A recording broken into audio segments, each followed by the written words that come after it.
今日も一日ご苦労様でした。このチャンネルはあなたを心地よい睡眠へと誘う朗読チャンネルです。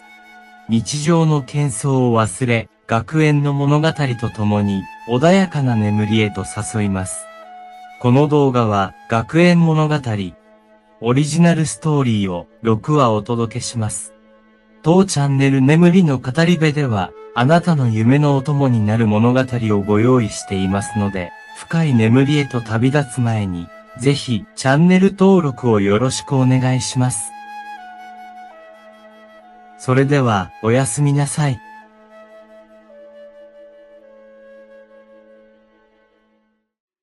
夜の学び舎。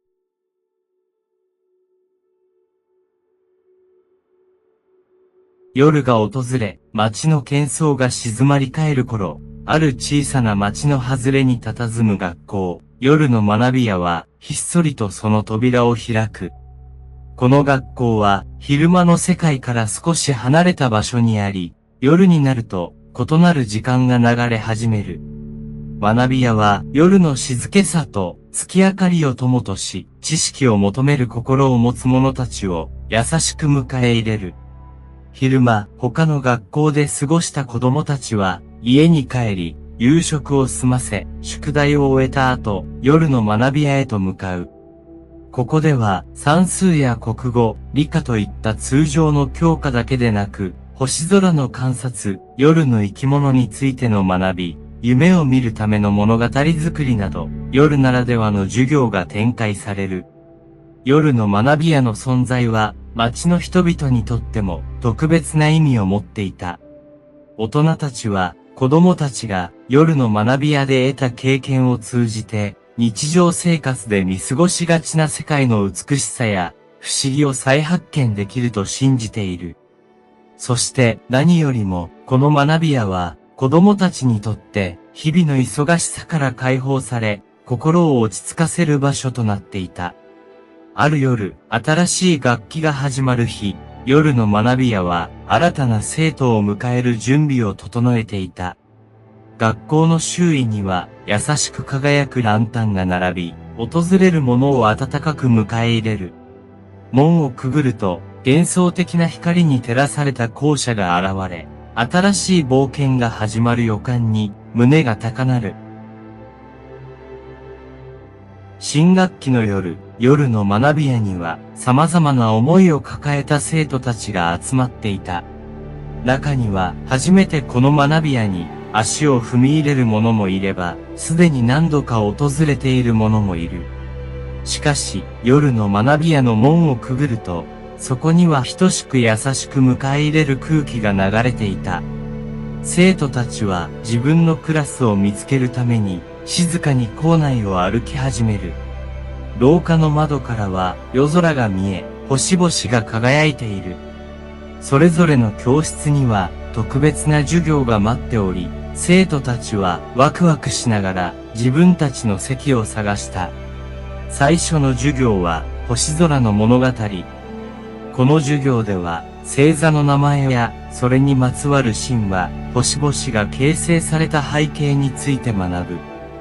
教室の一角には星空を映し出すプラネタリウムが設置されており、生徒たちはその美しさに見入っていた。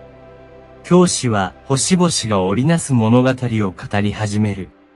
その声は夜の静寂に溶け込み、生徒たちを夢の世界へと誘った。夜が深まるにつれ、夜の学び舎では次の授業が始まった。今度は夜の生き物との対話。この授業では夜に活動する動物たちの生態や彼らがどのように生きているのかについて学ぶ。生徒たちは校庭に出て夜の生き物たちを観察した。静かな校庭には夜風が吹き抜け、遠くから聞こえる動物たちの声が夜の学び舎に新しい命を吹き込む。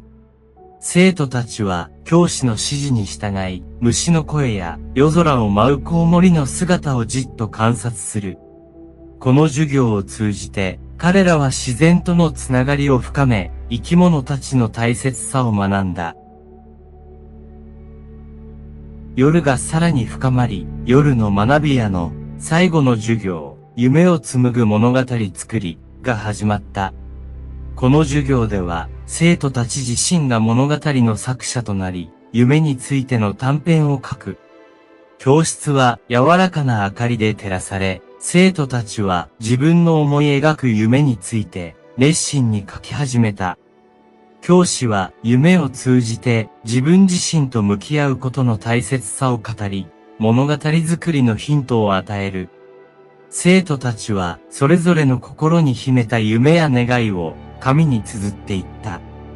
書き進めるうちに、教室には生徒たちの想像力が満ち溢れ、温かな雰囲気が流れ始める。夢の物語は、恐竜の時代に旅する冒険から、宇宙での新たな友情を育む話、また魔法の森での秘密の出会いまで、多種多様だった。この授業を通して、生徒たちは自分だけの物語を作り上げる喜びを知り、また、夢を共有することの大切さを学んだ。物語を書き終えると、希望する生徒は自分の作品をクラスの前で読み上げる。友達の夢に耳を傾ける中で、彼らの間には深い絆が生まれ、互いの夢を応援し合う心が育っていった。夜が明けようとする頃、夜の学び屋の一日は、静かに終わりを告げる。生徒たちは手に手を取り合い、ランタンの明かりの下を校門へと歩いていく。この夜の学びで得た経験は、彼らにとって忘れられない宝物となった。夢について語り合い、夜の世界の美しさを共に学んだ時間は、彼らの心に深く刻まれる。校門を出ると、空は少しずつ明るくなり始めており、新たな一日の始まりを告げていた。生徒たちは、これから訪れる昼間の学校生活にも、夜の学び屋で学んだことを活かしていくことを誓う。彼らは、夜の学び屋での経験を通じて、日々の生活の中で、見落としがちな美しさや、不思議を再発見し、夢を大切にする心を育んでいった。そして、夜の学び屋は、また次の夜に、新たな生徒を迎え入れる準備を始める。この場所は、知識を求め、夢を紡ぐすべての人にとって、永遠の学び屋であり続ける。夜の静けさの中、学び屋は、静かにその歴史を紡ぎ、未来へと続く、夢の道を照らし続けるのだった。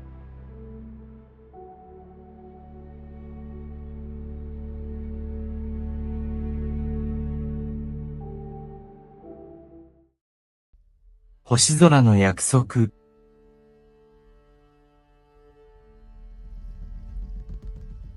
夏の夜、星が瞬く静かな時間が流れていた。小さな町の端にある古びた学校では、夏休みの間も使用される特別なクラスが開かれていた。それは、星に関するすべてを学ぶ、星空クラブの活動日。この日のために、遠く離れた地からも、生徒たちが集まってきた。星空クラブは、小学校の最上級生たちによって組織されており、夜空の美しさと、星の神秘を共有することを目的としていた。クラブのメンバーは、夏休みを利用して、星座の観察や星にまつわる物語の学習、そして、夜空を彩る星の写真を撮影する活動を行っていた。この年の夏、クラブには新たなメンバーが加わった。都会から転校してきた葵は、星空の美しさに魅せられ、星空クラブに入ることを決心した。葵にとって、星は遠く離れた故郷を思い出させる唯一のものだった。新しい環境での生活に馴染めずにいた葵だが、星空の下では、心が落ち着き、新しい友達とのつながりを深めることができた。星空クラブのメンバーたちは、葵を温かく迎え入れ、夏の夜を通じて、星についての知識を共有し合った。星座の名前、星の距離、そして星が人々の生活や文化にどのように影響を与えているかについて学ぶ中で、彼らの友情は深まっていった。夏の夜空の下、星空クラブのメンバーたちは、星にまつわる約束を交わす。それは、どんなに時が流れても、星空の下で、再び集まることを誓う約束だった。星が彼らのガイドとなり、未来のある日、再びこの場所で出会うことを夢見て。夏休みが始まり、星空クラブの活動も本格化していった。葵は星に関する本や資料を読み漁り、知識を深めることに夢中になっていた。他のメンバーたちも、それぞれが星に対する独自の興味を深め、夜ごとに観察会を開いた。ある夜、クラブのメンバーたちは、夏の大三角を見つけるために、学校の屋上へと集まった。夜風が心地よく、星空は格別の美しさを放っていた。葵は初めて見る星座の美しさに心を奪われた。彼女は星が教えてくれる無限の物語に魅了され、夜空を見上げることが新たな楽しみとなっていった。その夜、メンバーたちは星座の話で盛り上がり、星にまつわる古い伝説や物語を語り合った。葵は星が人々に希望や夢を与えることを学び、自分も星の一部であるような感覚を覚えた。星空の下、友情はさらに深まり、彼らは星座の観察だけでなく、夜空に浮かぶ星の写真を撮ることにも挑戦した。写真を通じて、彼らは夜空の美しさを形に残し、未来の自分たちに送るメッセージとした。星の神秘が彼らの心を結びつけ、夏の思い出を刻み込んでいく。夏も中盤に差し掛かり、星空クラブの活動はさらに充実していった。メンバーたちはそれぞれが星に関するプロジェクトに取り組むようになる。葵は星座の神話を現代に蘇らせる物語を書き始めた。彼女の物語は星座が成り立つ背景にある神話をもとに、それを現代の子供たちが冒険する話として再構築するものだった。その他のメンバーも星座のガイドブックの作成、星空の下でのピクニック計画、星をテーマにしたアートプロジェクトなど、様々なアイデアで星空クラブを盛り上げた。夜ごとに集まる会合は、星に関する情報交換の場となり、それぞれのプロジェクトについて議論し合う時間が増えていった。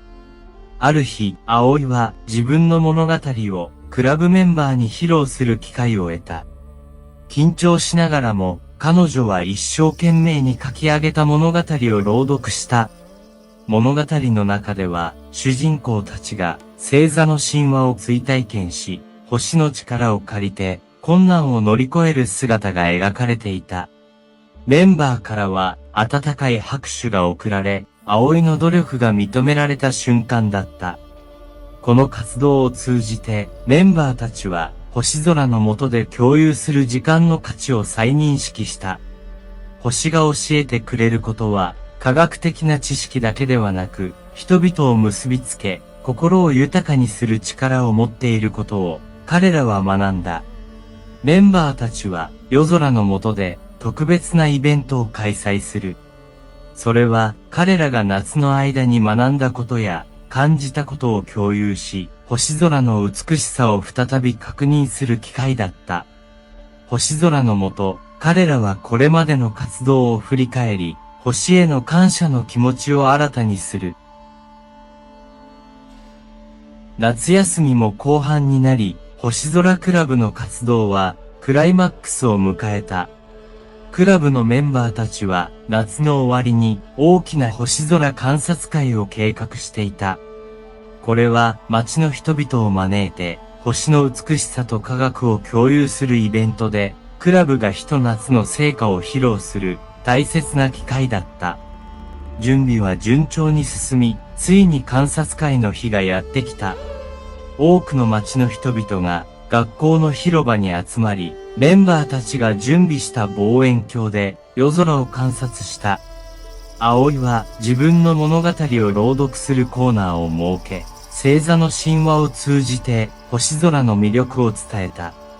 このイベントを通じて星空クラブのメンバーたちは自分たちの学んだことや感じたことを共有する喜びを感じた。観察会に参加した人々も星の神秘や美しさに改めて心を動かされ、星空の下での一体感を経験した。イベントの最後には、葵が主導して参加者全員で星に願いを込める時間を持った。一人一人が星に向かって小さな願い事をし、それが夜空に溶け込んでいく様子は、参加者にとって忘れがたい思い出となった。星空クラブの夏の活動は終わりを告げた。メンバーたちは夏の間に共有した経験と学んだ知識を胸に、新たな学期を迎える準備を始めた。葵にとって星空クラブは新しい友達を作り、自分自身を見つめ直す機会となった。星にまつわる約束は彼女にとって忘れられない夏の記憶となった。メンバーたちは学校の屋上で最後の集まりを持ち、星空の下で再会を誓った。彼らはどんなに遠く離れていても同じ星空の下にいることを思い出し、再びこの場所で集まる日を楽しみにする。星空の約束は彼らの間に永遠の絆を作り出した。そして夏の最後の夜、彼らは手をつなぎ、星空を見上げながら静かに願いを込めた。それぞれの心には新しい楽器、新しい挑戦への希望が満ちていた。星空の下で交わされた約束は、彼らがこれから直面する困難に立ち向かう勇気を与え、夢を追い続ける力を植え付けた。時が流れ、彼らはそれぞれの道を歩み始めたが、夜空を見上げるたびに夏の記憶と星空の約束が心を温かくした。星は彼らにとって友情、希望、そして夢を象徴するものとなり、人生の指針となった。星空の約束はただの言葉以上のものであった。それは遠く離れていても心を一つにする力、そして時間や空間を超えてつながり続ける魔法のような絆であった。彼らは知っていた、いつの日か再び星空の下で出会うことを。星空の約束は終わりを告げた夏の活動を超えて、彼らの心に永遠に残る。そしてこれからも彼らの生き方に影響を与え続ける。星空の下で交わされた約束は変わることのない唯一無二の絆として彼らの物語を永遠に彩るのだった。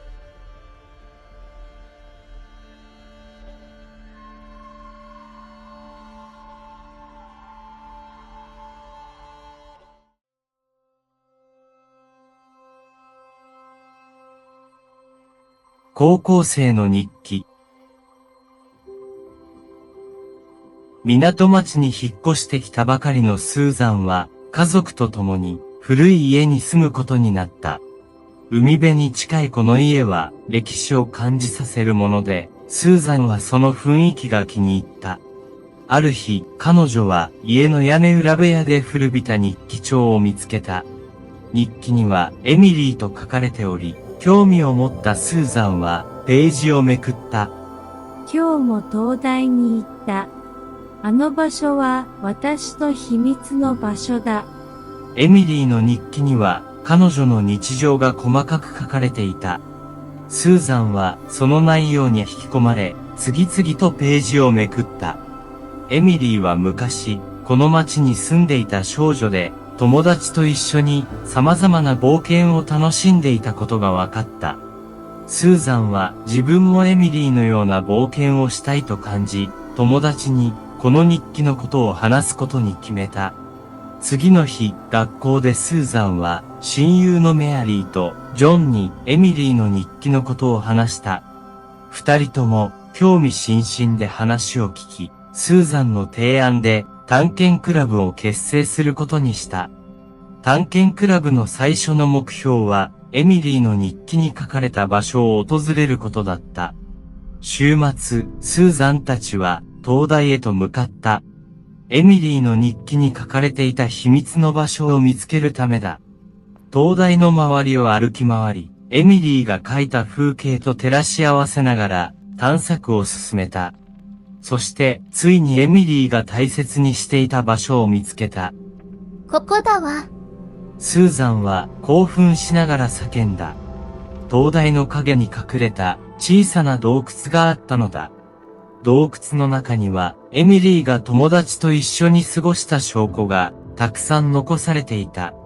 古いおもちゃや手紙、そしてエミリーの描いた絵が見つかった。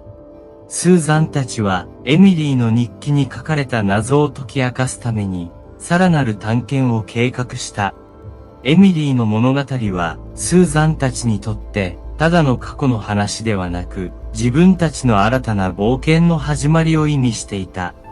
これからどんな冒険が待っているのか、スーザンは胸を高鳴らせながら次のページをめくった。スーザンたちの探検クラブはエミリーの日記に書かれた場所を訪れるために集まった。日記に記された次の場所は港町の古い図書館だった。日記の中でエミリーはこの図書館が彼女にとって特別な場所であり、そこで多くの時間を過ごしたと書いていた。土曜日の朝、スーザン、メアリー、ジョンの3人は図書館に集まった。図書館の外観は古めかしく歴史を感じさせる建物だった。中に入ると古い本の香りが漂い、木製の書棚がずらりと並んでいた。エミリーがここで何を見つけたのか、探してみよう。スーザンは日記を手に持ち、友達にそう言った。三人は手分けして日記に書かれていた手がかりを探し始めた。ここに何かあるよ。メアリーが棚の隅で見つけたのは古い地図だった。地図には街の古い建物や道路が詳細に描かれており、エミリーの日記に書かれた場所が示されていた。スーザンたちはその地図を持ち帰り、次の探検の計画を立てた。その夜、スーザンは自宅で地図を広げながらエミリーの日記を読み返していた。地図の一部には秘密のトンネルという記述があり、そこが次の目的地となった。翌日、探検クラブのメンバーは地図を手に町の外れにある古い倉庫へと向かった。倉庫の中は埃まみれで古い家具や道具が雑然と積まれていた。その奥に地図に記されていた入り口があった。ここだ。秘密のトンネルの入り口だよ。ジョンが興奮気味に叫んだ。三人は懐中電灯を手に慎重にトンネルの中に入っていった。トンネルは暗く湿った空気が漂っていたが、彼らは進むことを恐れなかった。トンネルの奥へと進むうちに、壁には古い絵や文字が刻まれているのを発見した。それらはエミリーと彼女の友達が描いたものだった。スーザンたちはエミリーがこの場所で何をしていたのかを知るためにさらに進んだ。突き当たりには小さな部屋があった。部屋の中にはエミリーが使っていたとおぼしき古い机と椅子、そして本棚があった。本棚にはエミリーの日記と同じような古い本が並んでいた。その中の一冊を手に取るとエミリーの名前が書かれたページを見つけた。これはエミリーが書いた本だわ。スーザンは驚きながらページをめくった。そこにはエミリーがこの街で体験した出来事や友達との冒険が詳細に記されていた。エミリーはここで何か大切なことを見つけたんだね。メアリーがそう言うと、ジョンもうなずいた。スーザンたちはエミリーの本に書かれていた場所を再び訪れることに決めた。その中には灯台や古い教会、そして海辺の洞窟など、彼らがまだ訪れていない場所が含まれていた。この探検はまだ始まったばかりだね。スーザンはそう言って、友達と共に新たな冒険に胸を躍らせた。彼らはエミリーの日記を手がかりに、街の隅々まで探検し、エミリーが残した謎を解き明かしていくことを誓った。スーザンたちの探検クラブは、次の冒険のために集まった。エミリーの日記と本に書かれていた場所を、一つずつ訪れる計画を立て、最初の目的地として、古い教会を選んだ。週末の朝、スーザン、メアリー、ジョンの3人は、教会へ向かった。教会は、町の中心から少し離れた丘の上にあり、長い間放置されているようだった。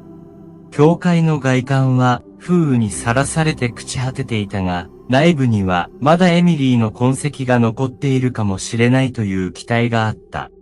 エミリーがここで何を見つけたのか探してみよう。スーザンはそう言って、友達と共に、教会の中に入った。教会の内部は暗く、古い木製の椅子や祭壇が、埃をかぶっていた。スーザンたちは、手分けして調査を始めた。ここに何かあるかも。メアリーが祭壇の後ろで見つけたのは、隠し扉だった。スーザンたちは、扉を開けてみると、地下へ続く階段が現れた。階段を降りると、地下室にたどり着いた。地下室の壁には、古い絵や文章が刻まれていた。それらは、エミリーが友達と一緒に描いたもので、彼女たちがここで秘密の集会をしていたことが分かった。スーザンたちは、さらに調査を進め、古い箱を見つけた。その中には、エミリーと彼女の友達が交わした手紙や、写真が入っていた。これはエミリーが書いた手紙だよ。ジョンがそう言って、手紙を広げた。手紙には、エミリーの友達へのメッセージが書かれており、彼女たちが一緒に過ごした楽しい日々や、将来の夢が綴られていた。スーザンたちは、手紙を読み進めるうちに、エミリーが友達と交わした約束を知った。エミリーたちはこの町の秘密を守るために、ここで集まっていたんだ。メアリーが感慨深く言った。その後、スーザンたちは、灯台へ向かった。エミリーの日記には、灯台が彼女にとって特別な場所であり、そこで多くの時間を過ごしたと書かれていた。灯台に到着すると、スーザンたちは周囲を調べ始めた。灯台の中には古い機材や書類が散乱しており、スーザンたちは一つ一つを丁寧に調べた。その中でエミリーが書いたとされるノートを見つけた。ノートには灯台での出来事や彼女が感じたことが詳細に記されていた。エミリーはこの灯台から見る景色が大好きだったみたい。スーザンはノートを読みながらそう言った。彼女たちは灯台の頂上へ登り、エミリーが見たであろう景色を眺めた。そこからは街全体が見渡せ、エミリーがどれだけこの場所を大切にしていたかが伝わってきた。次に、スーザンたちは海辺の洞窟へ向かった。エミリーの日記に書かれていた最後の場所だ。洞窟は波打ち際にあり、潮が引いた時にしか入れない場所だった。スーザンたちは慎重に洞窟の中に入っていった。洞窟の奥にはエミリーと彼女の友達が刻んだ名前や絵が残っていた。そこには未来の探検者へというメッセージも刻まれていた。スーザンたちはそのメッセージを読み、エミリーたちがこの場所を特別な思い出として残したかったことを感じ取った。エミリーたちは未来の私たちにこの冒険を続けて欲しかったんだね。スーザンはそう言って友達と共にエミリーの残したメッセージを心に刻んだ。彼らはエミリーの物語を通じて街の歴史や自分たちの存在について深く考えるようになった。スーザンたちはエミリーの日記を手がかりにこれからも街の隅々まで探検し続けることを誓った。エミリーの物語は彼らにとってただの過去の話ではなく自分たちの新たな冒険の始まりを意味していた。スーザンたちの探検クラブは、エミリーの日記と本に記された場所を、すべて訪れた。しかし、エミリーの物語には、まだ多くの謎が残されていた。特に、エミリーと彼女の友達が、秘密の集会をしていた場所には、まだ解明されていない秘密が隠されていると感じていた。ある日、スーザンはエミリーの本を再読していると、新たな手がかりを発見した。本の最後のページに、東大の地下室に真実が隠されていると書かれていた。スーザンはすぐに友達に連絡し、再び東大を訪れる計画を立てた。週末の朝、スーザン、メアリー、ジョンの3人は東大に集まった。東大の地下室は以前に訪れたことがあったが、その時は詳細な調査をしていなかった。今回は本格的な調査を行うため、彼らは懐中電灯や工具を持ち込んだ。地下室に入ると、スーザンたちは壁や床を詳しく調べ始めた。数時間が過ぎた頃、ジョンが床板の一部が他と異なることに気づいた。彼らはその部分を慎重に剥がし、隠された小さな箱を見つけた。これがエミリーが言っていた真実かもしれない。スーザンはそう言って箱を開けた。箱の中には古い手紙と写真が入っていた。手紙にはエミリーが友達に宛てた最後のメッセージが書かれていた。親愛なる友達へ。私たちの秘密の場所で私は最も大切なことを見つけました。それは私たちが未来の探検者に伝えるべき真実です。この手紙を見つけたあなたへ。どうか私たちの物語を続けてください。エミリーの手紙には彼女の深い思いが込められていた。スーザンたちは手紙を読み終えると写真を見た。それはエミリーと彼女の友達が灯台の前で撮ったもので、彼らの笑顔が輝いていた。スーザンはその写真を見て、エミリーがどれほどこの場所と友達を大切にしていたかを感じた。私たちはエミリーの物語を続けなければならない。スーザンはそう言って、友達と共に決意を新たにした。その後、スーザンたちは、エミリーの手紙に書かれていた未来の探検者へのメッセージを、町の人々に伝えることにした。彼らは、学校の授業で、エミリーの物語を発表し、町の歴史を調査するプロジェクトを提案した。教師やクラスメートも、このアイデアに賛同し、町全体がエミリーの物語に興味を持ち始めた。スーザンたちは町の図書館で展示会を開き、エミリーの日記や手紙、写真を展示した。展示会には多くの人々が訪れ、エミリーの物語に感動した。特にエミリーの家族の末裔も展示会に訪れ、スーザンたちに感謝の言葉を伝えた。エミリーの物語を続けてくれてありがとう。彼女の残したものを皆に伝えてくれて、本当に感謝しています。エミリーの家族の末裔は涙ながらにそう言った。スーザンたちはエミリーの家族と話すことで、エミリーの物語の全貌を知ることができた。エミリーは友達と共に町の秘密を守り、未来の探検者に真実を伝えるために努力していたことが分かった。スーザンたちはエミリーの意志を継ぎ、町の歴史を探る探検を続けることを誓った。彼らはエミリーの手紙と写真を町の博物館に寄贈し、エミリーの物語が永遠に語り継がれるようにした。エミリーの物語は私たちの一部になった。これからも彼女の冒険を続けていこう。スーザンは友達と共に灯台の頂上から街を見渡しながらそう言った。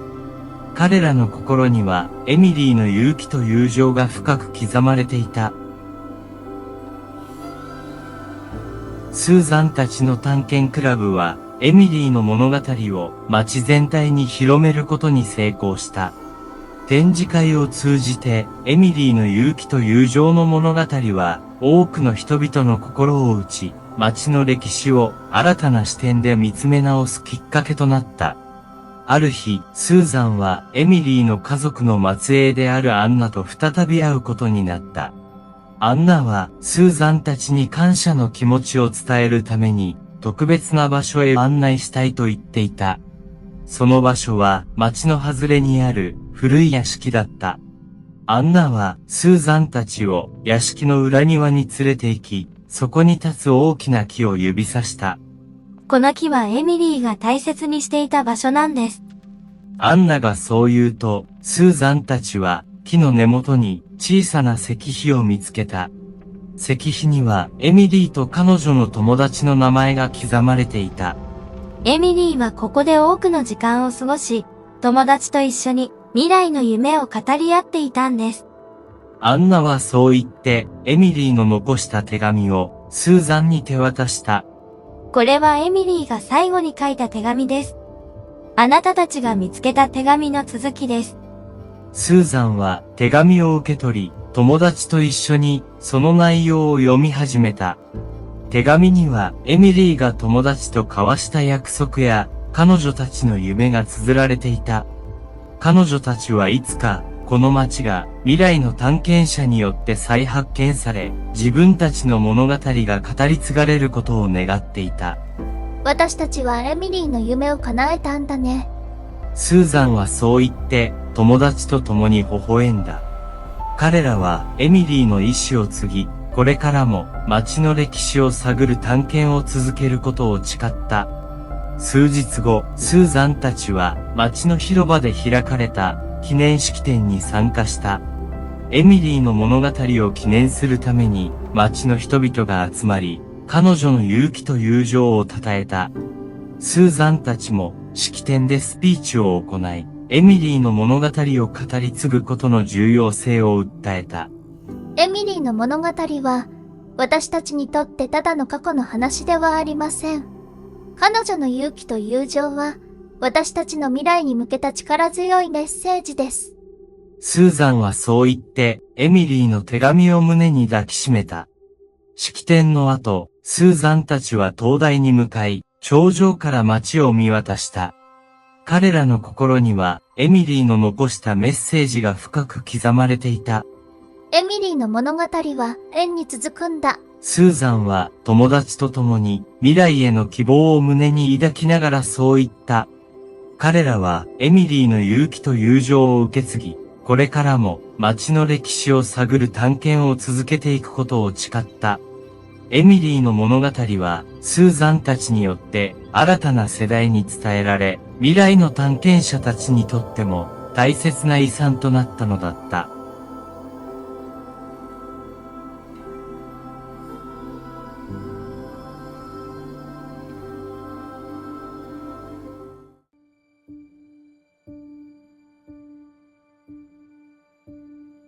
大学の夜の囁き。翔太は静かな夜の屋上で一人星空を見上げていた。卒業が近づく中、自分の進路についての悩みが深まるばかりだった。大学での充実した生活や多くの友人との思い出も未来への不安を拭い去ることはできない。その夜、翔太のもとに一人、また一人と友人たちが集まり始めた。まず最初に来たのは、美咲だった。彼女は明るく社交的で、いつも周りの人々に元気を与える存在だ。翔太、こんな夜に一人で何してるの？美咲か。実は卒業後のことを考えてたんだ。次に、勉強熱心な匠が屋上に現れた。彼は翔太の悩みに気づき、静かにそばに座った。進路についてか。僕たちも同じだよ、翔太。そうだな。みんなそれぞれ悩んでるんだな。翔太は友人たちの言葉を聞きながら、自分の気持ちを少しずつ整理していった。最後に、頼りになるリーダータイプのレーナが現れた。彼女はいつも冷静で、的確なアドバイスをくれる。翔太、あんたならきっと大丈夫よ。自分を信じて進めばいいのよ。4人は星空の下で深い話を続けた。それぞれの夢や希望、そして恐れも共有しながら、翔太の心は次第に軽くなっていった。友人たちの励ましとサポートを受け、翔太は自分の進むべき道を見つける決意を固めた。ありがとう、みんな。僕、自分の夢に向かって頑張るよ。翔太の瞳には未来への強い意志が宿っていた。友人たちは互いに励まし合いながら新たな一歩を踏み出す決意を新たにする。その夜の屋上は未来への希望と友情の絆で輝いていた。翔太は再び大学寮の屋上にいた。昨夜の友人たちとの会話がまだ彼の心に響いている。星空を見上げながら彼は一人静かに考える時間を持っていた。美咲や匠、玲奈の言葉が彼の心に深く刻まれ、自分の本当にやりたいことについて深く考え始めた。自分の夢か。本当にやりたいことって何だろう。翔太はこれまでの大学生活を振り返った。楽しい思い出や苦しい経験が次々と頭をよぎる。彼は自分の中で何が一番大切なのかを見つけ出そうとしていた。その時、屋上に美咲が現れた。彼女は翔太の様子を見て、そっと隣に座った。翔太、また考え事してるの？ああ、美咲。昨夜のことを考えてたんだ。みんなの言葉が僕にとってすごく大きな意味を持ってるんだ。それなら、もう一度じっくり自分の気持ちを見つめ直してみたらどう？私も手伝うよ。翔太は美咲の優しい言葉に勇気づけられた。彼は再び自分の心の中を探り始めた。しばらくすると彼の中に一つの明確な思いが浮かび上がってきた。美咲、僕、子供の頃からずっと社会問題に興味があったんだ。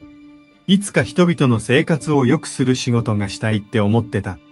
それなら、その夢に向かって進めばいいんじゃない？翔太ならきっとできるよ。美咲の言葉に翔太は自分の進むべき道が見えたような気がした。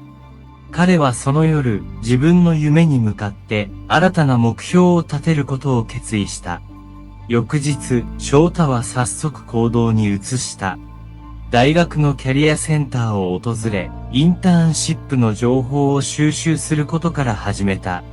社会問題に取り組む企業や団体の中で自分が成長できる場所を見つけるために、彼は熱心に調べ続けた。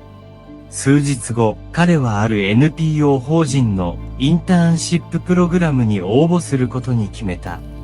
書類選考や面接の準備を進める中で、翔太は自分の強みや得意分野についても再確認することができた。自分の力を試すチャンスだ。絶対に頑張るぞ。翔太は新たな目標に向かって一歩を踏み出した。美咲や友人たちのサポートを受けながら、彼は自己成長を遂げ、夢に向かって前進し始めた。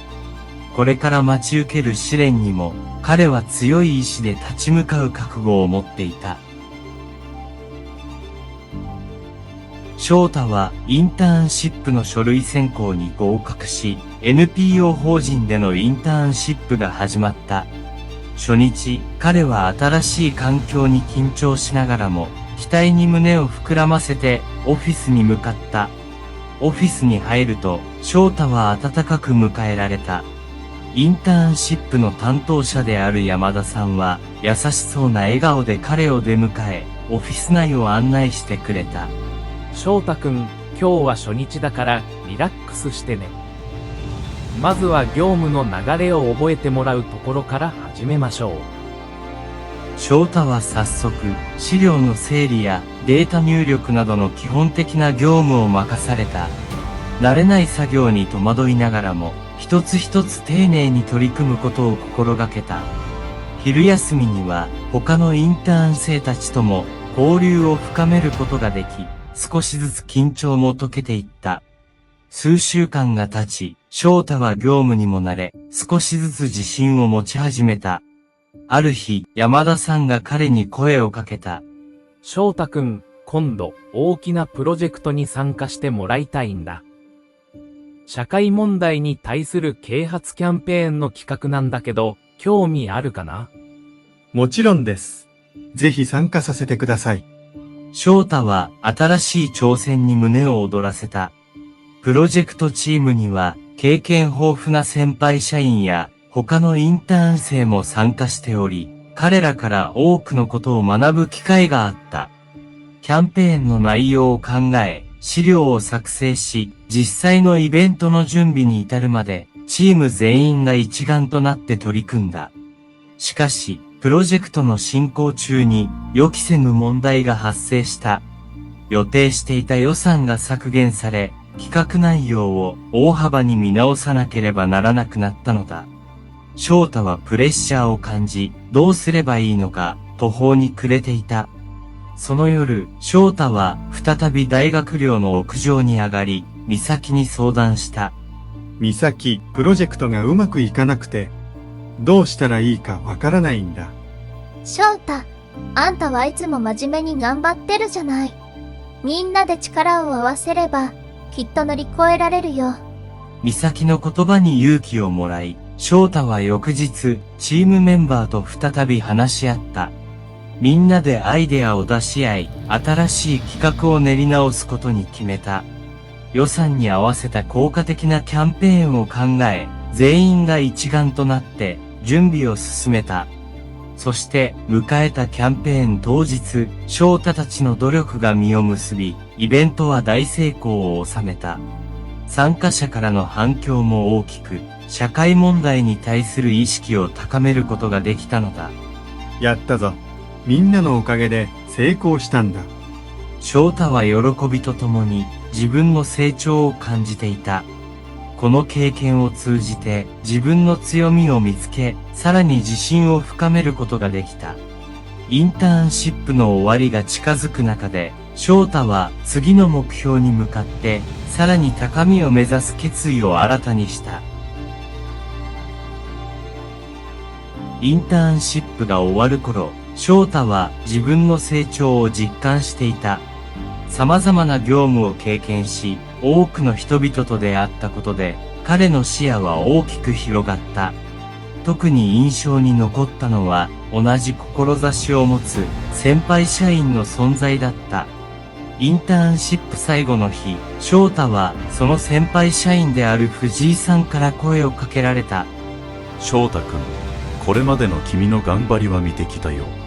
もしよかったら、将来のキャリアについて、相談に乗るから、何でも聞いてくれ。ありがとうございます、藤井さん。本当に多くのことを学びました。これからも社会問題に取り組む仕事を続けていきたいんです。藤井さんは翔太の真剣な眼差しにうなずき、いくつかのアドバイスをくれた。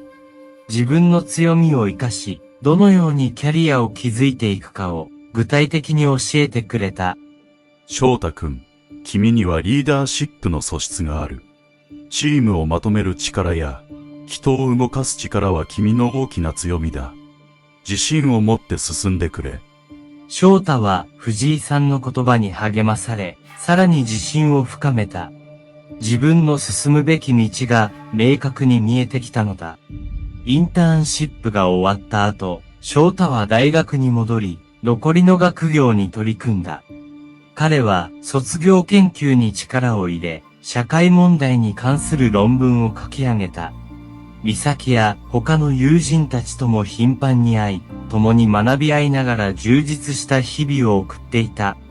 ある日、翔太は大学のキャリアセンターで開催されたキャリアフェアに参加した。多くの企業や団体がブースを出し、学生たちに向けて情報を提供していた。翔太は興味のあるブースを巡りながら、自分の未来についてさらに具体的なイメージを持ち始めた。キャリアフェアの終わりに、翔太は大学の寮に戻り、美咲に報告した。美咲、今日はキャリアフェアに行ってきたよ。いろんな企業の話を聞いて、自分がどこで働きたいか少しずつ見えてきたんだ。それはよかったね。翔太。あんたならきっとどこでもやっていけるよ。その夜、翔太は再び大学寮の屋上に上がった。そこには、美咲や他の友人たちも集まっていた。星空の下で、彼らは未来の夢を語り合い、互いに励まし合った。卒業が近いけど、みんなと過ごしたこの時間は一生の宝物だね。そうだね。翔太。これからもお互いに支え合っていこう。翔太は自分の強みを見つけ、未来への確信を深めていた。彼は新たな目標に向かって進む決意を固め、これからも努力を続けることを誓った。美咲や友人たちと共に過ごした日々が、彼の心に深く刻まれていた。次のステージに向けて、翔太は希望と決意に満ちた心で、一歩を踏み出す準備を整えていた。卒業が近づくにつれて、大学生活の締めくくりとして、翔太たちは思い出作りに励んでいた。最終試験も無事に終え、翔太は大学生活最後の夜を特別なものにしようと決意した。その夜、翔太は美咲や他の友人たちと共に大学寮の屋上に集まった。夜空には満天の星が輝き、冷たい風が心地よく吹いていた。みんなが集まる中、翔太は静かに口を開いた。みんな、今日は特別な夜にしたいんだ。これまでの思い出や、これからの夢を語り合おう。友人たちは、それぞれの思いを語り始めた。美咲は、心理学を専攻し、人々の心を癒す仕事に就く、夢を語った。匠は、文学の道を進み、小説家としての未来を描いた。レーナはリーダーシップを活かし、企業でのキャリアを目指す決意を新たにしていた。翔太も自分の夢を改めて確認した。社会問題に取り組む仕事を通じて、多くの人々の生活を良くすること。それが彼の目指すべき道だった。これからも僕たちはそれぞれの道を進むけど、この場所で過ごした時間は一生忘れない。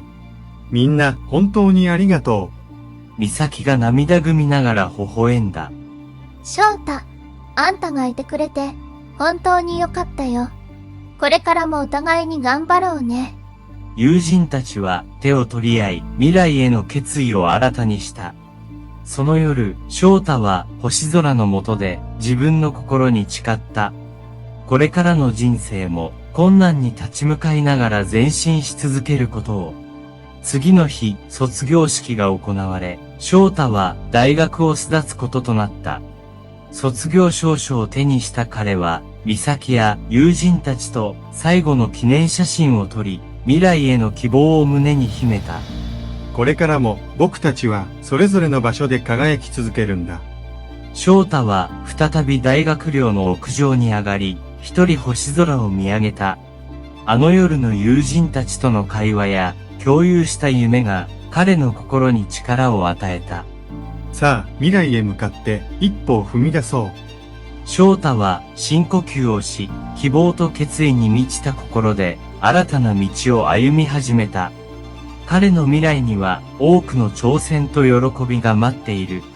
友人たちとの絆を胸に、翔太はこれからも力強く進んでいくことを誓った。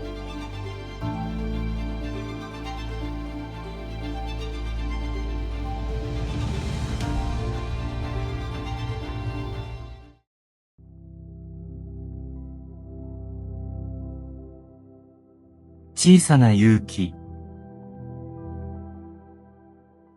七海は放課後、校庭の隅にあるベンチで一人静かに過ごしていた。彼女の手にはいつものように一冊の本があり、風がページを軽くめくる音が響いていた。内向的な性格の七海にとって、この場所は心の安らぎを感じる特別な場所だった。その時、ふと顔を上げると、クラスメートのカナが困った表情で立ち尽くしているのを見かけた。カナは何かを探しているようで、あちこちを見回していた。七海は心の中で少しの葛藤を感じたが、勇気を出して声をかけることにした。かなさん、どうしたの？ななみさん、実はノートをなくしてしまって、重要なメモが入っているから困っていて。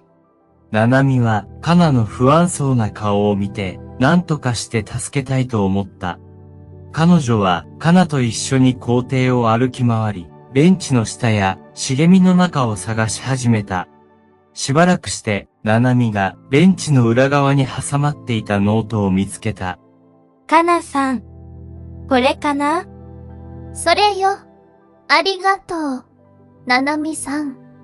本当に助かったわ。かなは感謝の気持ちを込めて、ななみに微笑んだ。その瞬間、ななみは自分の心の中に温かいものを感じた。今まであまり交流のなかったクラスメートとつながることができた喜びが、彼女の胸に広がったのだ。それからというもの、ななみとかなは放課後によく一緒に過ごすようになった。ななみは少しずつ自分を表現する勇気を持ち始め、かなとの友情が深まっていった。校庭のベンチは二人の特別な場所となり、様々な話をする時間が増えた。ななみさん、実は私、音楽が大好きなの。ななみさんも何か得意なことある？うん。実はピアノが好きで、時々弾いているんだ。それはすごい。今度、私にも聞かせてよ。ななみは自分の趣味を共有することに少し戸惑いを感じたが、かなの優しい言葉に励まされ、少しずつ心を開いていった。小さな勇気が新たな友情を生み出し、ななみの世界を広げていく。かなとの出会いを通じて、ななみは自分の中にある強さと優しさに気づき始めた。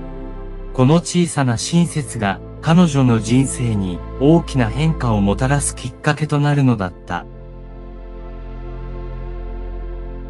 かなとの出会いからしばらく経ち、ななみは彼女と一緒に過ごす時間が増えていった。放課後のベンチは二人の定番の場所となり、いろいろな話をすることが日課になった。ある日、かなはななみにふと尋ねた。ななみさん、最近ピアノはどう？うん。家で弾いてるけど、あまり人前では弾いたことないんだ。そっか。でも、きっとすごく上手なんだろうね。今度、聞かせてほしいな。かなの言葉に勇気づけられたななみは、放課後に音楽室で練習することを決意した。彼女は学校のピアノを借り、静かな音楽室で一人、心を込めて弾くことが好きだった。その日も、彼女はかなと一緒に音楽室に向かった。ななみさん、本当にありがとう。私、ななみさんの演奏を聴けるのが楽しみなの。うん。頑張るね。ななみはピアノの前に座り、深呼吸をしてから鍵盤に指を置いた。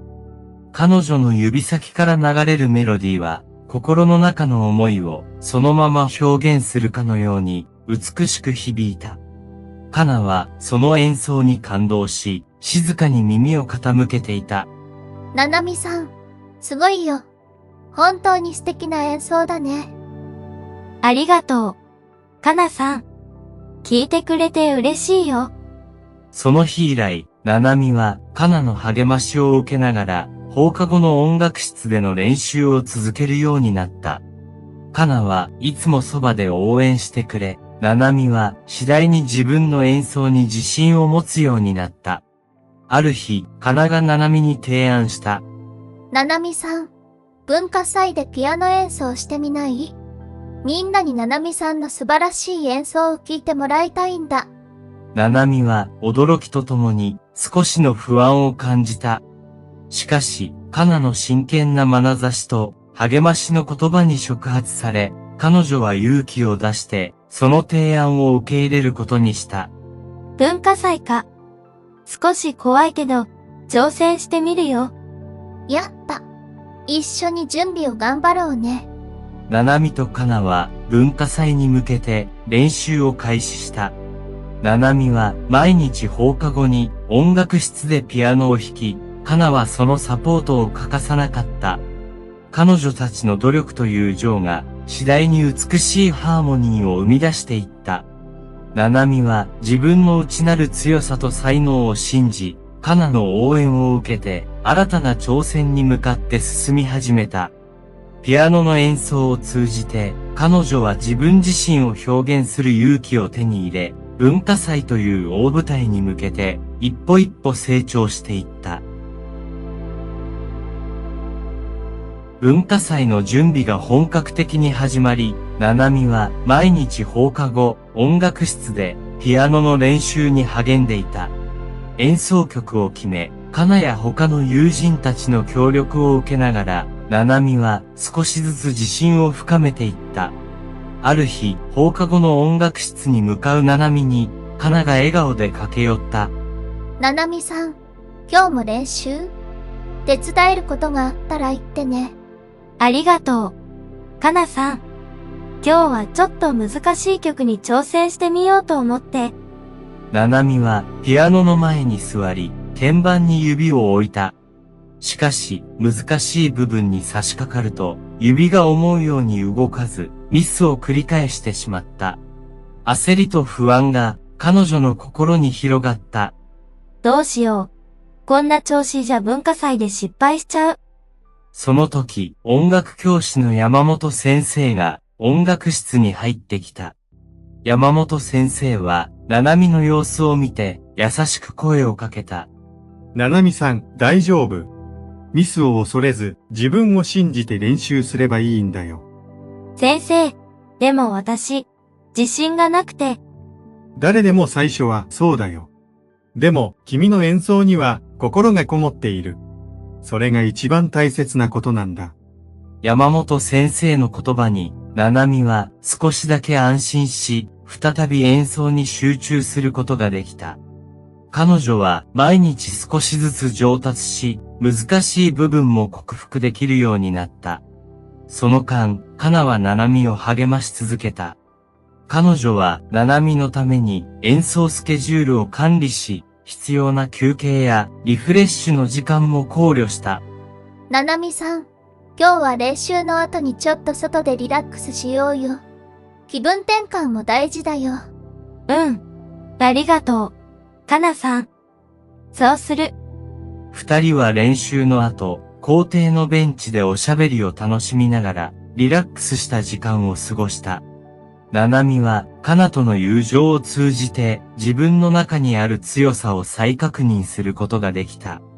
文化祭が近づくにつれ、ナナミの緊張も高まっていった。しかし、カナや山本先生のサポートを受けて、彼女は自分を信じて、前に進む決意を新たにした。カナさん、先生、ありがとう。私、絶対に成功させるよ。ナナミさんならできるよ。私たちも応援してるからね。その通りだ。自分を信じて最高の演奏をしよう。ナナミは再びピアノの前に座り、深呼吸をした。自分の指先から流れる音が心の中の思いを表現する。文化祭の日が近づく中で、彼女は自分の努力と友情に支えられ、新たな挑戦に向けてさらに成長していった。文化祭がいよいよ間近に迫り、ナナミの緊張は最高潮に達していた。毎日の練習を続けていたものの、自分の演奏に自信が持てず、不安が彼女の心を支配していた。ある日の放課後、ナナミは音楽室で一人練習をしていたが、思うように演奏が進まず、ピアノの前で頭を抱えてしまった。その様子を見かねたカナが音楽室に入ってきた。ナナミさん、大丈夫？何かあったの？カナさん、どうしてもうまくいかないんだ。文化祭で失敗したらどうしようって不安でいっぱいで。カナはナナミの隣に座り、優しく手を握った。ナナミさん、今まで本当に頑張ってきたじゃない。私たちはみんなナナミさんの努力を知ってるし、応援してるよ。その時、山本先生も音楽室に現れ、七海に温かい言葉をかけた。七海さん、自分を信じて。君の演奏には心がこもっている。それが一番大切なんだよ。七海は二人の励ましを受け、少しずつ心が落ち着いていくのを感じた。彼女は深呼吸をし、再びピアノの前に座った。ありがとう。かなさん。先生。私、もう一度頑張ってみる。七海は集中して演奏を始め、今度は自分の感情を込めて弾くことができた。ミスを恐れず、音楽を楽しむ気持ちを取り戻したのだ。文化祭当日、七海は緊張しながらもステージに立った。観客席には、カナやクラスメートたち、そして山本先生が見守っていた。七海は深呼吸をし、ピアノの前に座った。私ならできる。自分を信じて。七海の指が鍵盤に触れると、会場は静まり返り、美しいメロディーが響き渡った。彼女の演奏は観客の心に深く響き、会場全体がその音楽に引き込まれていった。演奏が終わると、会場は大きな拍手に包まれた。七海は感動と喜びで胸がいっぱいになり、涙を浮かべながら微笑んだ。彼女は自分の努力が報われたことを実感し、観客席にいるカナに感謝の気持ちを込めて手を振った。ありがとう。かなさん。あなたのおかげでここまで来られた。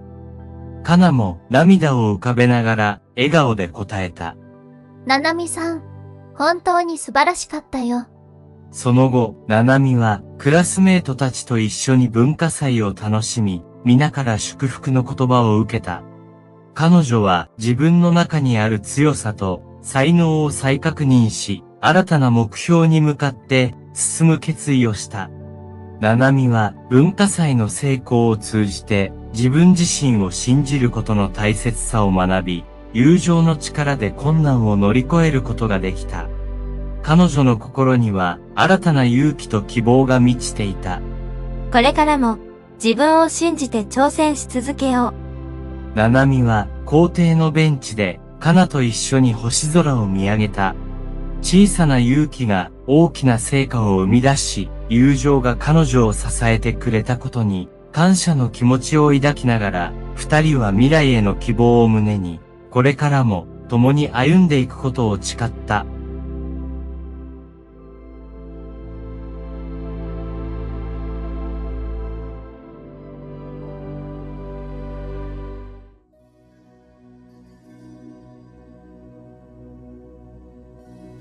中学校の不思議な出来事。放課後の静かな理科室で、大輔はいつものように実験の準備をしていた。実験器具を取り出そうとした瞬間、彼は驚きに目を見張った。普段使っている実験器具がどこにも見当たらないのだ。大輔は辺りを見回し、引き出しや棚の中を探し始めたが、器具はどこにもなかった。おかしいな。さっきまでここにあったはずなのに。大輔は理科室を出て、他の教室や廊下を探し回った。しかし、どこにも実験器具の姿は見当たらない。困り果てた彼は、再び理科室に戻り、さらに詳しく調査を始めた。理科室の奥にある古い棚の中を調べると、埃をかぶった古い箱が目に留まった。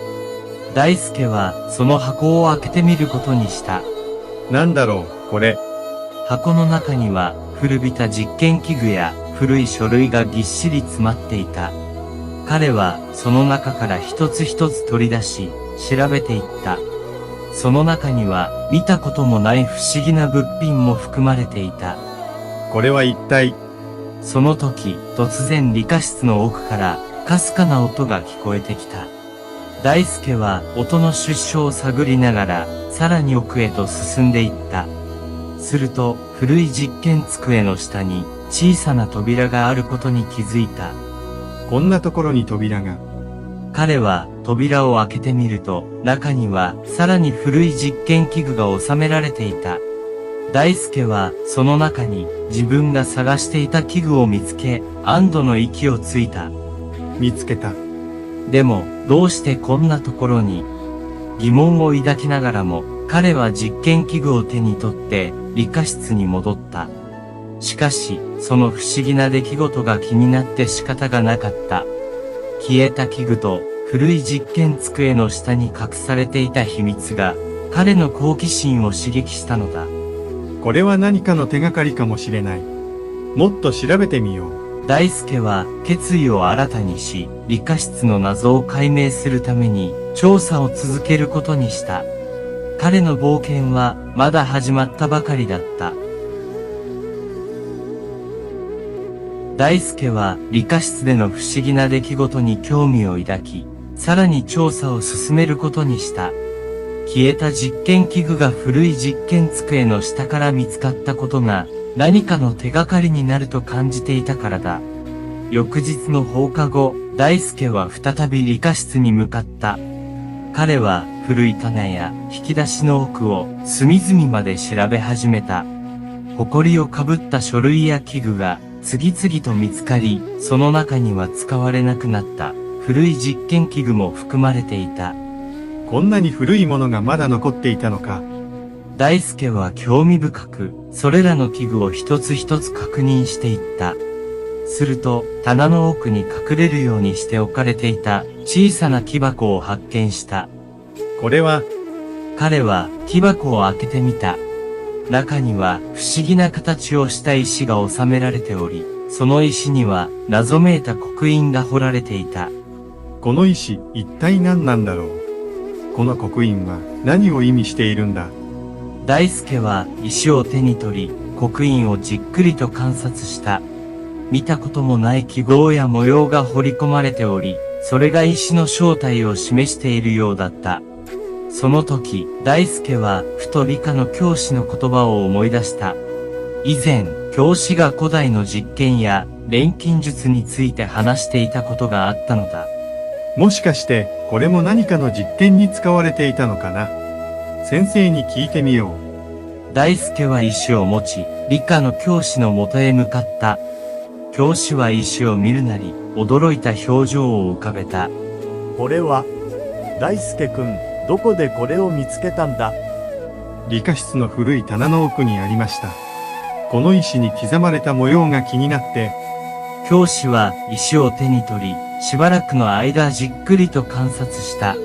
この石は昔の実験で使われていたものかもしれない。古代の錬金術や魔法に関する実験で使われた記録があるんだ。そうなんですか？じゃあ、この石が何かの手がかりになるかもしれませんね。その可能性は高い。君はこの石についてもっと調べるべきだ。そして、消えた実験器具との関係も探ってみるといい。大輔は教師の言葉に勇気づけられ、石の謎を解明する決意を固めた。彼は再び理科室に戻り、石と実験器具の関係を調べ始めた。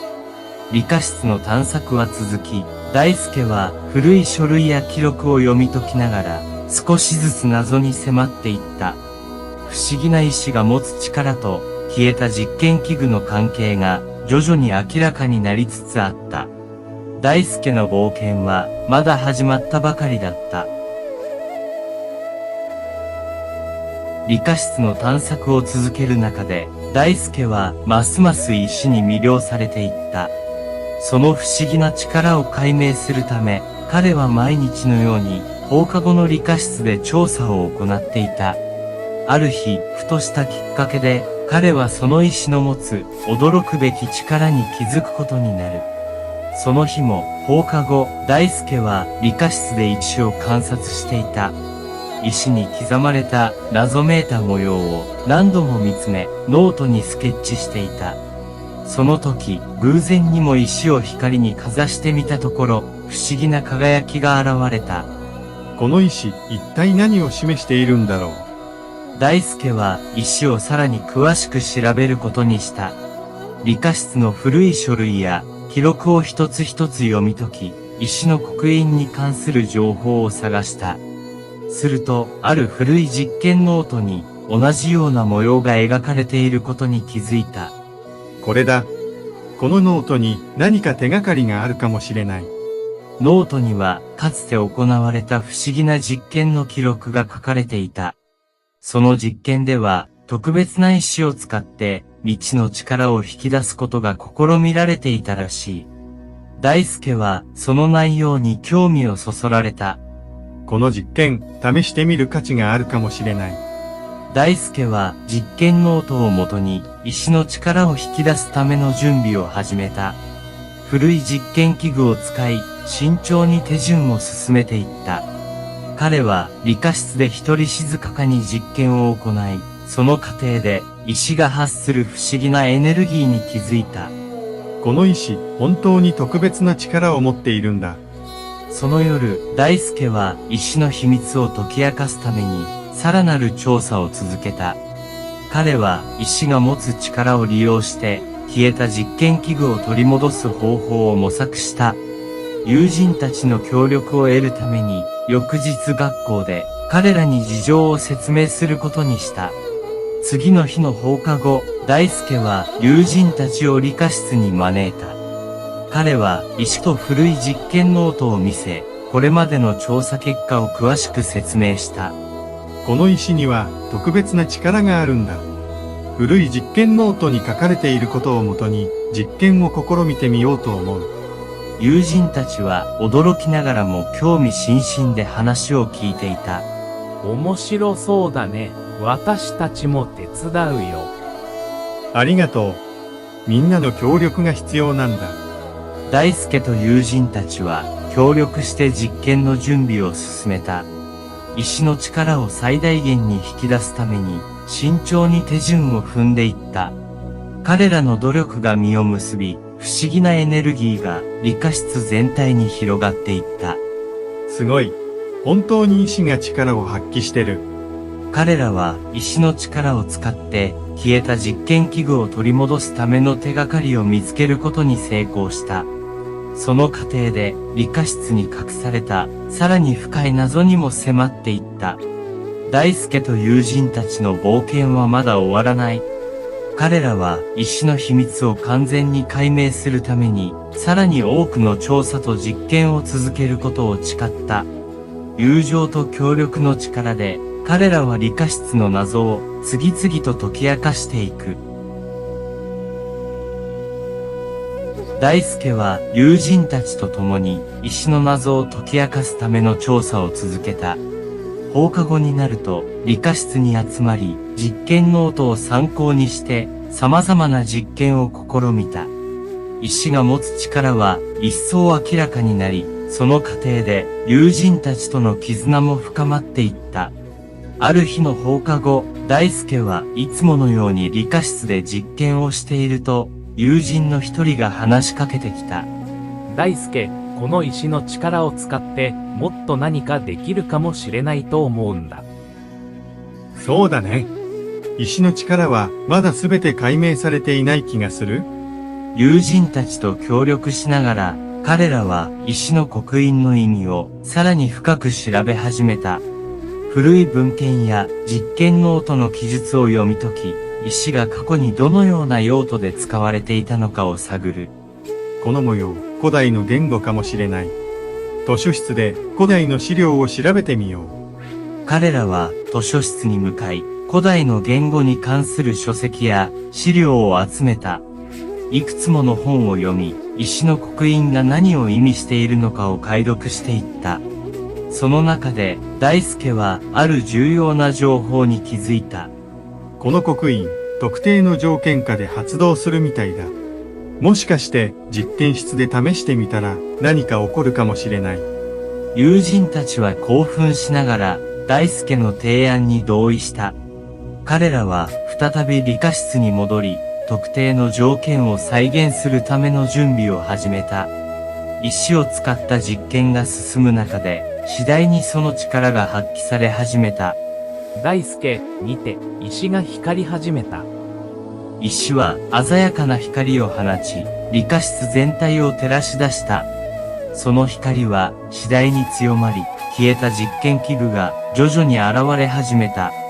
彼らは驚きと歓喜の声を上げた。すごい。本当に石の力で器具が戻ってきた。実験器具が元の場所に戻ると同時に理科室全体が活気づいた。彼らは石の力を完全に解明したことに喜び、さらに深い謎に挑む意欲を燃やした。その後も大輔たちは石を使った実験を続け、新たな発見や冒険を重ねていった。友人たちの協力と支えが彼らの冒険を成功に導いたのだ。